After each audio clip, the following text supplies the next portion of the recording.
So Psalm 37 is David as an old man looking back on his life. And in a sense, he's probably rehearsing in his mind. There may be specific circumstances he's looking at that are unfolding before him, and he knows how they're going to go. But there's also a sense that he has seen a lot of ups and downs. He's seen a lot of political and economic and life flow, exchange between good and evil, between godliness and ungodliness, between the righteous, as he uses the phrase, and the unrighteous or the wicked or the evil. All these terms, we defined them a couple days ago, but righteousness in God's eyes is conferred, never achieved. It's received, never achieved. So when you're talking about in the Bible, the righteous, it's those who have chosen to follow God. It's those who have come humbly and meekly to God in repentance, and they've asked for his forgiveness. Now, in the New Testament view, we see that's forgiveness through Jesus. Old Testament view, they knew it would be forgiveness through a Savior and through a salvation that only God could provide. That's the sense they would have had of it. And they would have been able to tell you it's something about a lamb and blood sacrifice and atonement, and the wages of sin, the price of sin is death. They just wouldn't have been able to put it all together like we can and see God come in humanity and human flesh as Jesus, as the Lamb of God.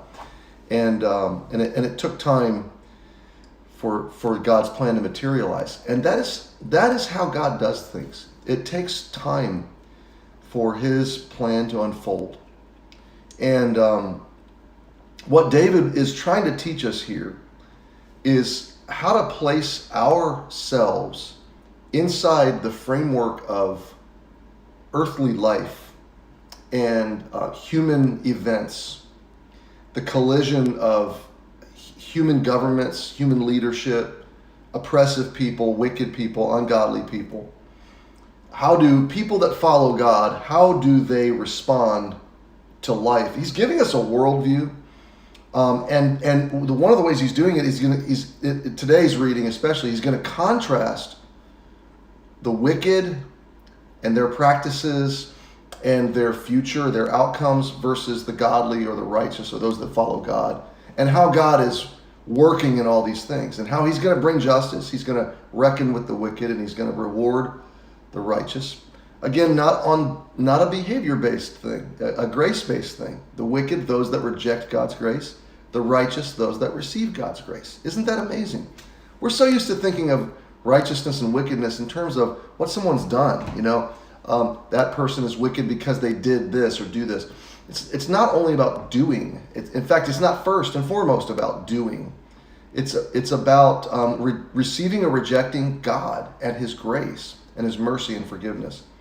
It's about stiff-arming God with pride, that's wicked, or humbling myself before God, which is righteous. And God confers righteousness upon me. He counts our faith as righteousness.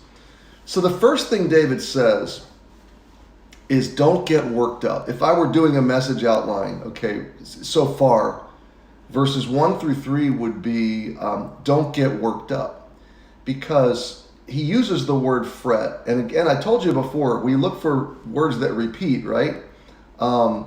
So fret not thyself because of evildoers, neither be thou envious against the workers of iniquity. We talked about the word fret meaning to stir up or to get stirred up. Like I just heated up this water in this pot behind me, and it stirs up and starts to get frenetic. God's saying, he says again in verse 7, rest in the Lord, wait patiently, fret not thyself. So don't get worked up. And I got to tell you, there is great temptation right now on the part of Christians to get really worked up. And I know a lot of Christians who are getting worked up. They're getting stirred up. And I'm not even really being judgmental in my estimation. There's a time to get worked up, in righteous indignation. There's a time to appeal to governing authorities. I get all that.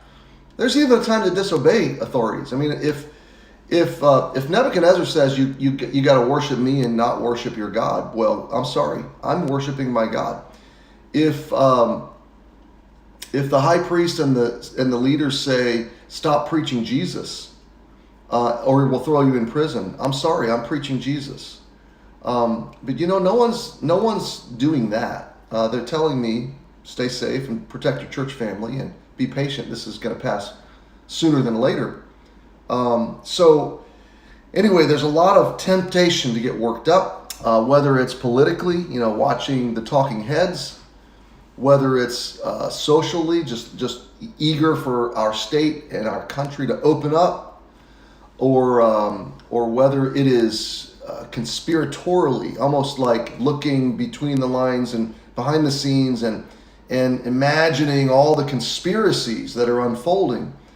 God says in Isaiah 12, don't listen to their conspiracies. God laughs at our attempts to figure it out, and he laughs at the wicked man's attempts to conspire. He said, Pastor Cary, do you think there's a conspiracy? Of course there's a conspiracy. It's called Satan.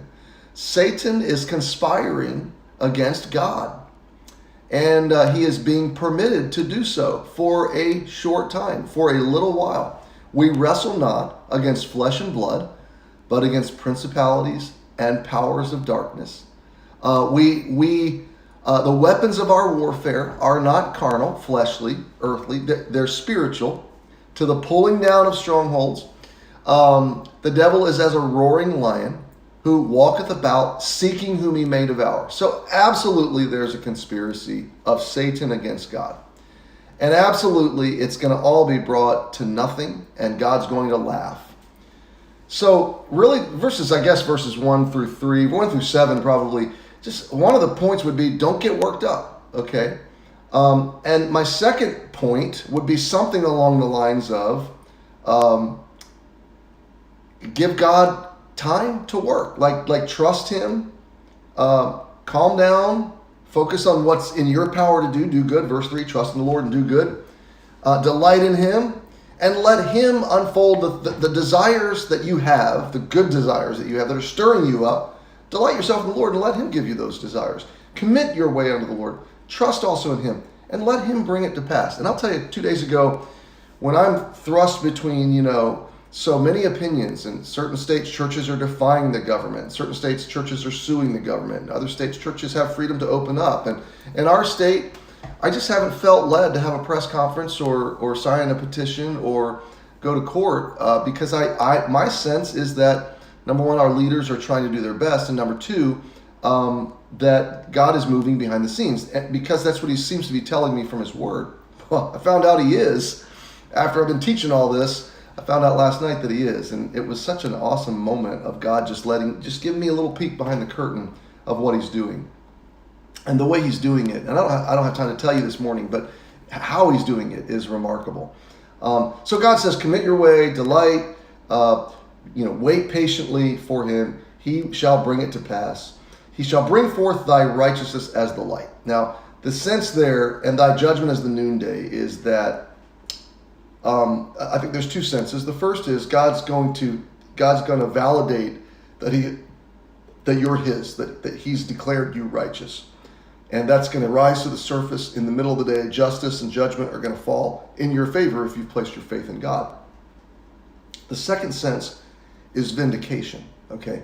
So those that were accusing you of wrong, those that were misjudging your motives, those that were slandering you, those that were hurtful, those that plotted maliciously against you.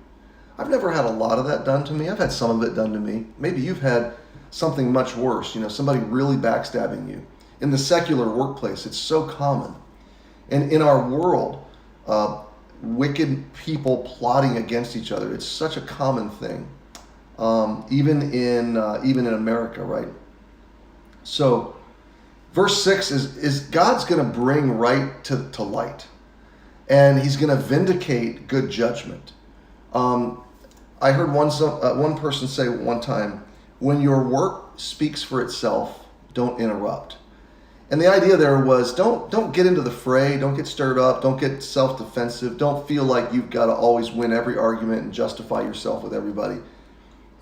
Delight yourself in God and let him vindicate you when it's the right time. Let him prove that your course was his course and that he was leading you by his wisdom. Then he says in verse 7, rest in the Lord and wait patiently for him. Fret not thyself because of him that prospereth in the way. Verse 8, cease from anger.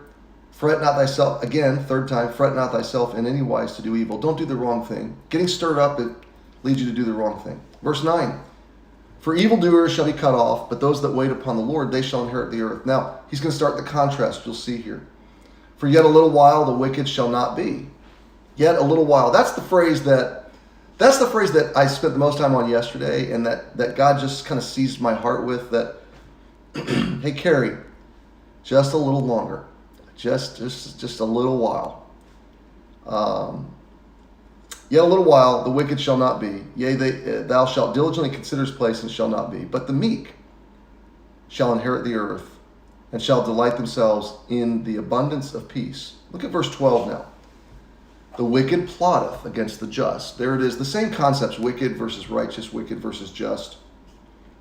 And gnasheth upon him with his teeth. The Lord shall laugh at him, for he seeth that his day is coming. So verse 12, this wicked person or entity or conspiracy is plotting and gnashing, okay? Whether that's spoken words or whether that's just being vicious. They're vicious towards the righteous, towards the just. But God, notice God doesn't get worked up about it. God laughs. The Lord shall laugh at him. Why? Because he sees his day coming. So I picture, this gorilla just loudly thumping his chest, and a much, much bigger gorilla just laughing, just like, you've got to be kidding me. Now that's a stupid illustration, but bear with me. It's 9 o'clock in the morning, right? At least for me it is. But my point is, the contrast between God's power, God's sovereignty, what God allows and permits, and how quickly, in a word and a thought, God can turn everything around and totally remove the power of the wicked and establish his plan and purpose, and how he can do it. It's laughable that anybody would shake their fist in the face of God or in the face of his church or his people. Verse 14, the wicked have drawn out the sword and have bent their bow to cast down the poor and needy, to slay such as be of upright conversation. So there are forces on planet Earth that are oppressing the weak, the poor. There always have been. And David had experienced it and maybe was seeing it in some form in his life at this time. And look at verse 15. Now he's describing what he has seen or experienced. The wicked surge. They rise up. They're strong. They're powerful. They're oppressive. They win. They are hurtful to innocent, poor, weak, indefensible people.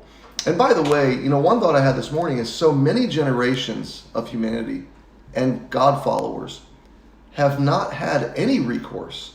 I am so thankful I live in America, because if I was being oppressed, if I was being persecuted, if my Christian faith was being, if there was bias or prejudice or discrimination, I would have recourse. I could get attorneys, I could write letters, I could appeal, I could go to the courts and ask for a decision. In fact, that's happening in some states in our country, and churches are winning.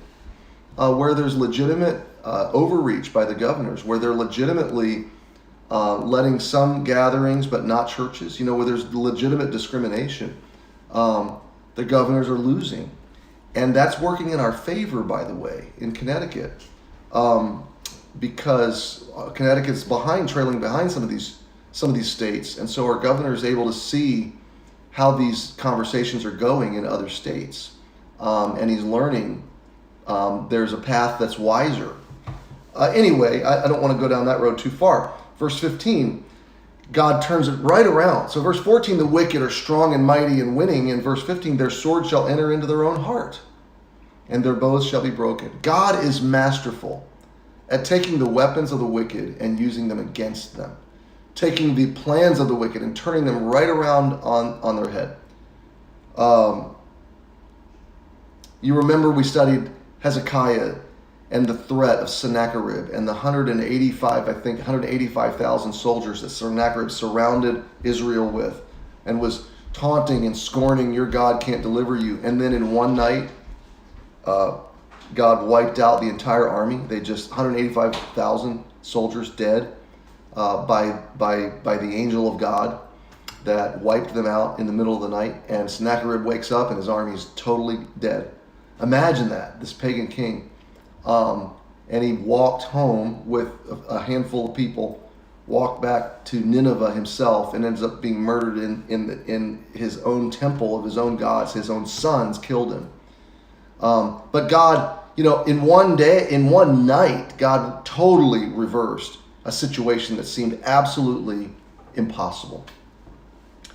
That's what waiting on the Lord does. Okay. So look at verse 16. A little that a righteous man hath is better than the riches of many wicked. What is God saying there? Again, the contrast. These are almost proverbs. Okay. The contrast, the economy of scale. He's saying you're better to be declared righteous and to be in God on your side than have all the resources, all the material and physical resources of rich, wicked people. Again, even if I had decided, well, we're going to rise up against our governor and get a petition, my voice is relatively small, and our voice as a church would be relatively small in the coffers of Connecticut, in the wealthy, liberal, democratic coffers of Connecticut. Not a lot of weight to white guy, middle-aged Cary Schmidt's voice, right? But that's okay because God's on our side, okay, and we are His people, and so it's better to have God working on our behalf and waiting on Him and trusting Him and relying on Him. For verse 17, for the arms of the wicked shall be broken, but the Lord upholdeth the righteous. So again, just every verse is a contrast. God's saying, I'm going to deal with the wicked. The righteous win. Okay.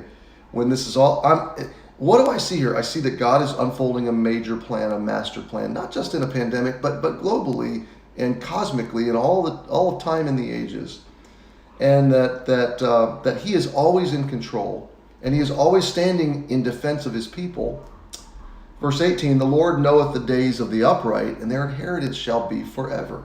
So He has every one of our days numbered. He knows how many days before we can meet again as a church.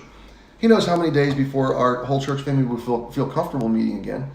He knows how many days before we can have 100 people in church, and then maybe 200 people in church, and then just one section at a time. He will help us, and He will stand by us because He knows our days. So verse 19, they shall not be ashamed in the evil time. I'm going to stop there. I'm going to come to verse 19 and stop. They shall be ashamed. What does it mean to be ashamed? They shall not be ashamed in the evil time.